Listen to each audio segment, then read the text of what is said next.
I lied previously. Water, or H2O, it actually exists as H plus or hydrogen cations and OH negative anions. It's almost as if Mickey Mouse here did like a Van Gogh move and chopped its ear off. The ear, or the hydrogen, leaves with its proton, but not with its electron. Remember, hydrogen's electron is attracted to anything else but its corresponding proton. The OH part leaves with all of the electrons from the water molecule, making it an anion because it has one extra electron. H plus cations will be incredibly significant for us in this class because these are what the pH scale measures. pH is not a measurement of acidity. It's more of a measurement of the ratio of H plus cations to OH negative anions. When they're in proportion of twice as many hydrogen as OH anions, then we have water. The problem is that your body makes H plus cations all day long.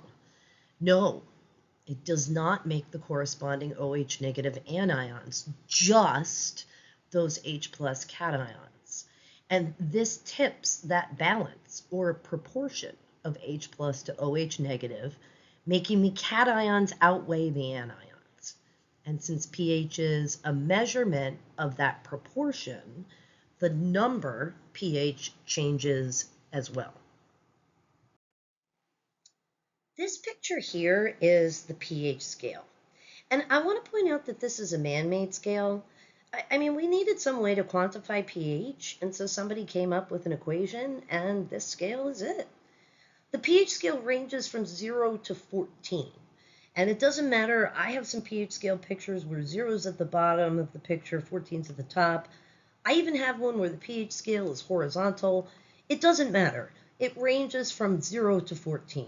And the numbers, they all indicate something about the proportion of H plus cations to OH negative anions.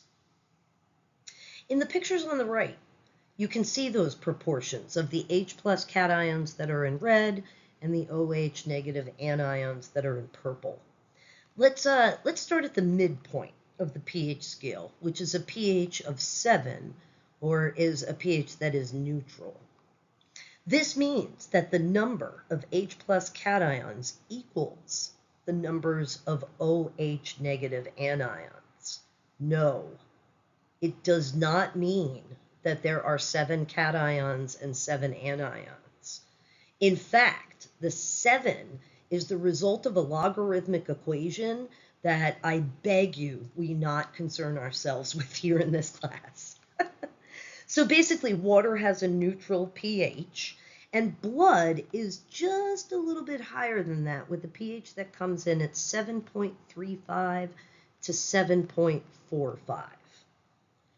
All right, let's first consider acidic substances. These are substances that have a value of 0 to 7 on the pH scale.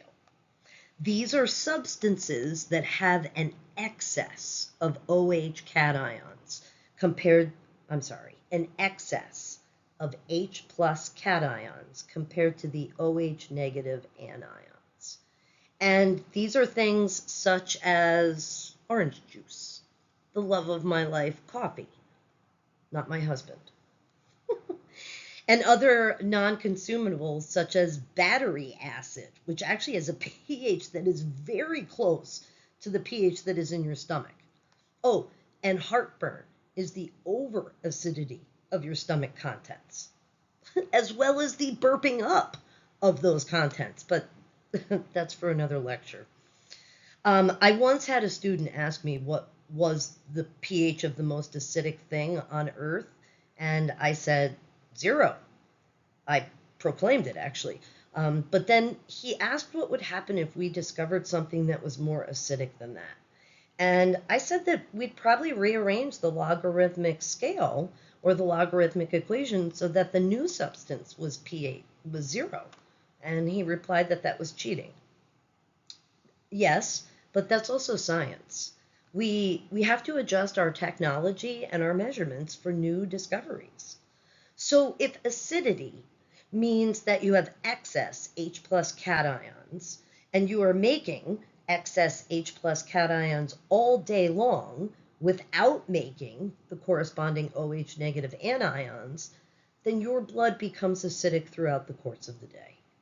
Your negative feedback mechanisms are reversing that change to keep your blood within the correct pH range.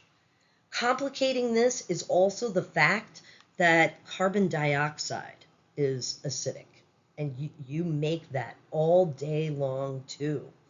Your life is basically a big battle to keep from being acidic. But don't worry, it's not just humans that do this. It's pretty much all living things. We are not unique in that sense. So we have a feel for acidity. It's the values on the pH scale, the proportion of the H plus cations to the OH negative anions, and the fact that you are drawn to that part of the pH scale daily. The values of 7 to 14 on the pH scale reflect alkalinity, which we can also call basic, not acidic. You can use either term in this class. If you take a chem class, you might have a professor that forces you to use one or the other. So these values of 7 to 14 on the pH scale indicate that there are less hydrogen cations than the OH negative anions. And this scale, this part of the scale reflects things like Tums, Rolaids. What other medications can you think of for heartburn? Oh, blue cheese, which is neutral because you pair it with those hot, spicy, and acidic wings. Powerful cleaners such as bleach and ammonia also fall on this range of the scale. We don't deal with alkalinity in the human body nearly as much as we deal with acidity. Thankfully, there are substances in your blood that are called buffers, and buffers resist a change in pH by absorbing or bonding with the excess H plus cations or the excess OH negative anions. If your blood is acidic, there are substances that can bond with those excess cations and anions. Excess cations, raising your blood's pH. These are buffers that are not only helping to resist change, but also helping to bring it back into the correct range when it leaves that range. There are many proteins that act as buffers against acidity in your blood, and that's good because you tend to go acidic during the day. You have buffers that also resist increasing pH changes, but there's not nearly as many because your blood does not tend to go basic or alkaline. The bicarbonate anion is one anion that is very important to know in this class. This is HCO3, and the negative indicates that it's an anion. It is made using the carbon dioxide that your cells make in cellular respiration. You might also know of sodium bicarbonate, which is baking soda. Bicarbonate is a blood buffer, and it has an almost limitless supply since you make it all day long. This is great because you're making those acidic cations all day long too, and the alkaline bicarb anions bond with those acidic H plus cations, removing their effect on your blood pH. Yeah, but what happens if all the buffers in your blood are occupied, but you're still acidic? Well, your lungs and your kidneys, they also play a part in managing your pH, but they don't like to do anything unless or until all of the buffers in your blood are exhausted. Remember I said that carbon dioxide is acidic? Well, if your blood is too acidic, your breathing rate will increase, trying to blow off that carbon dioxide that you're making. If your blood is too basic, your respiratory rate will decrease as your body tries to hold in that acidic carbon dioxide and adjust your pH.